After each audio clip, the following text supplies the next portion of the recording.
Hello दोस्तों, नमस्ते। कैसे आप लोग? उम्मीद करता हूँ आप लोग अच्छे होंगे।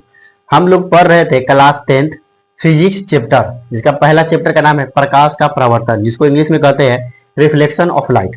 हमने बहुत सारा टॉपिक पढ़ लिया था। अगर आप वो टॉपिक नहीं देखे, वो वीडियो नहीं देखे हैं, तो जाकर वो वीडियो देख सकते हैं। और जो वीडियो है पार्ट 4 है, जिसमें हम पढ़ेंगे प्रकाश के परावर्तन का जो नियम होता है, जो रूल होता है, वो समझेंगे वो कितने होते हैं।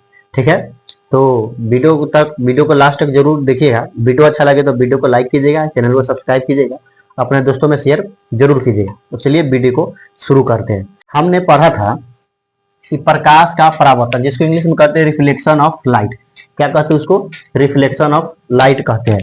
जिसमें हम लोग आपतित किरण क्या है, परावर्तित किरण क्या है, ये सब पढ़ लिया था। ठीक है, आज हम पढ़ेंगे आपतन कोण क्या होता है, जिसको इंग्लिश में कहते हैं एंगल ऑफ इंसिडेंस। इंग्लिश में क्या कहते हैं? Angle of incidence.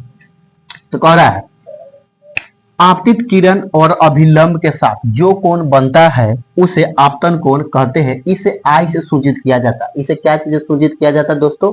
आई से सूचित किया जाता है। जैसे कि देखिए, ये हमारा क्या है? आपतित किरण है, और ये क्या है? अभिलंब है। मैंने बताया था आने वाली किरण को क्या कहेंगे? आपतित किरण, और जाने वाली किरण को परावर्तित किरण। और जिस दोनों के साथ में जो कोण बन रहा है, जो लंब निकल, उसको अभिलंब कहते हैं। तो ए और इसके बीच में क्या बन रहा है? एक कोण बन रहा है, तो इसको क्या कहते हैं? आपतन कोण कहते हैं। इसको क्या चीज सूचित करेंगे? स्मॉल आई से सूचित कर देंगे। उसके बाद अपना है परावर्तन कोण क्या होता है, जिसको इंग्लिश में कहते हैं angle of reflection. Angle of reflection ये क्या होता है? तो परावर्तित किरण और अभिलंब के साथ जो कोण बनता है उसे परावर्तन कोण कहते हैं। इसे स्मॉल आर से सूचित किया जाता है। यहाँ पे है, आप देख सकते हैं, एक क्या है? परावर्तित किरण है, और एक क्या है? परावर्तन कोण है। सॉरी, ये अभिलंब है। तो ये दोनों के बीच में क्या बन रहा है? कोण बन रहा है, तो क्या कहेंगे? परावर्तन कोण कहेंगे, जिसको स्मॉल से आर से सूचित किया जाए। रिफ्लेक्शन, और आई को क्या है? इंसिडेंस है। उसके बाद प्रकाश के परावर्तन के नियम कितने होते हैं? तो प्रकाश के परावर्तन के 2 नियम होते हैं। क्या होता है कि प्रकाश का परावर्तन का 2 नियम होता है। पहला नियम क्या कह रहा है? आपतित किरण, परावर्तित किरण और अभिलंब तीनों एक ही सतह पर होता है। देखिए, आपतित किरण, परावर्तित किरण तीनों क्या है? एक ही सतह पर। एक अभिलंब, तीनों क्या? एक ही सतह पर। अलग अलग है, अलग अलग नहीं है, तीनों क्या है? एक ही सतह पर। दूसरा नियम कह रहा है आपतन कोण और परावर्तन कोण दोनों बराबर होता है। आपतन कोण जिसको स्मॉल आई से सूचित करते हैं, परावर्तन कोण जिसको स्मॉल आर से सूचित करते हैं, दोनों क्या है? बराबर होता है। मान लीजिए ये 30 डिग्री है, तो ये भी क्या होगा? 30 डिग्री है। साइन आई बराबर साइन आर। हर एक बार एग्जाम मैट्रिक बोर्ड परीक्षा में ये नियम जरूर पूछता है, जो 2 नंबर में आता है। हमारा अगला टॉपिक आता है गोलीय दर्पण। क्या है? गोलीय दर्पण। गोलीय दर्पण क्या होता है? गोलीय दर्पण को इंग्लिश में कहते हैं स्फेरिकल मिरर। ये क्या कर रहा है? तो वैसा दर्पण जिसका परावर्तक सतह एक खोखले गोले का भाग होता है, उसे क्या कहते हैं? गोलीय दर्पण कहते हैं। और ये क्या होता है? ये 2 प्रकार का होता है। एक होता है अवतल दर्पण, और दूसरा होता है उत्तल दर्पण। ठीक है, पहला है हमारा अवतल दर्पण, जिसको इंग्लिश में कॉनकेव मिरर कहते हैं। इंग्लिश में इसको क्या कहते हैं? Concave mirror. ये क्या कहता है? कह रहा है वैसा दर्पण जिसका परावर्तक सतह धंसा हुआ होता है उसे अवतल दर्पण क्या कहते हैं? उसे क्या कहते हैं? अवतल दर्पण। ये हमारा क्या है? अवतल दर्पण। उसका क्या है? परावर्तक सतह क्या है? धंसा हुआ। अंदर से क्या है? ये धंसा हुआ है। इसको क्या कहेंगे? इसको क्या कहेंगे? अवतल दर्पण कहेंगे। ये जो हमारा है, इसको क्या कहेंगे? ये है जो गोलीय दर्पण है, जो खोखले गोले का क्या है? ये भाग है।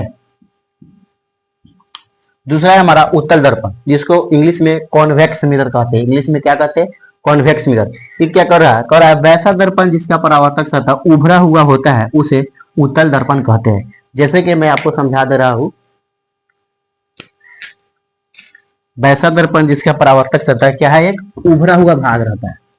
ये धंसा हुआ, ये क्या है? ये उभरा हुआ है। ये क्या है? उभरा हुआ है। इसको क्या कहेंगे? उत्तल दर्पण कहेंगे। चलिए, ये हमारा क्या है? पूरा गोलीय दर्पण है। ये हमारा क्या है? पूरा गोलीय दर्पण है। जो एने वाला भाग है वो अवतल दर्पण है, और इधर वाला जो भाग है उत्तल दर्पण है। तो जो बीच में जो सी है अपना जो वक्रता केंद्र है, पी है जो अपना ध्रुव है, जो एक किया गया है, इसको पेंट कहते हैं, जिसको कलई कह सकते हैं। और ये है परावर्तक सतह। चलिए आगे समझते हैं। ये सब परावर्तक सतह समझ गए। वक्रता केंद्र, वक्रता सॉरी वक्रता केंद्र और ध्रुव क्या होता है। चलिए आगे समझते हैं। उम्मीद करता हूं कि आप लोग समझ रहे होंगे।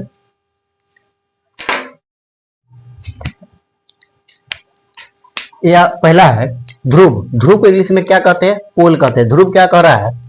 कह रहा है दर्पण के मध्य बिंदु को ध्रुव कहते हैं। दर्पण के, जो दर्पण के मध्य बिंदु को ध्रुव कहते हैं। जैसे कि मानिए हमारा क्या है, दर्पण है, खोखला दर्पण है, इसका जो मध्य बिंदु है, जैसे कि दर्पण एक मध्य बिंदु, कौन दर्पण हो जाएगा? ये अपना अवतल दर्पण। इसको मध्य बिंदु, जो बीच का जो बिंदु है, जिसको पी से सूचित, इसी को क्या कहते हैं? ध्रुव कहते हैं। इसको क्या कहते हैं? ध्रुव कहते हैं। उसके बाद अपना है वक्रता केंद्र। क्या है? वक्रता केंद्र। एक कह रहा है किसी भी खोखले गोले के केंद्र को, किसी भी खोखले गोले के केंद्र को वक्रता केंद्र कहते हैं। जैसे कि हमारा खोखला गोला है, इसका जो केंद्र होता है, बीच में जो सेंटर होता है, उसे क्या कहते हैं? उसे वक्रता केंद्र कहते हैं। इसे सी से सूचित किया जाता है। क्या चीज से सूचित किया जाता है? सी से। अपना अगला है प्रधान अक्ष या मुख्य अक्ष। प्रधान अक्ष को मुख्य अक्ष भी कहते हैं। वक्रता केंद्र और ध्रुव से होकर जाने वाली काल्पनिक रेखा को वक्रता केंद्र को, वक्रता केंद्र और ध्रुव से होकर जाने वाली काल्पनिक रेखा को क्या कहते हैं? प्रधान अक्ष या मुख्य। जैसे कि हमारा वक्रता केंद्र है, क्या है? ध्रुव, इसको पी, क्या है? काल्पनिक रेखा जा रहा है, इसको क्या कह देंगे? प्रधान अक्ष या मुख्य अक्ष कहते हैं। उम्मीद करता हूं कि वीडियो आपको अच्छा लगा होगा। ठीक है, आगे का टॉपिक अगले वीडियो में पढ़ेंगे। ठीक है, चलिए।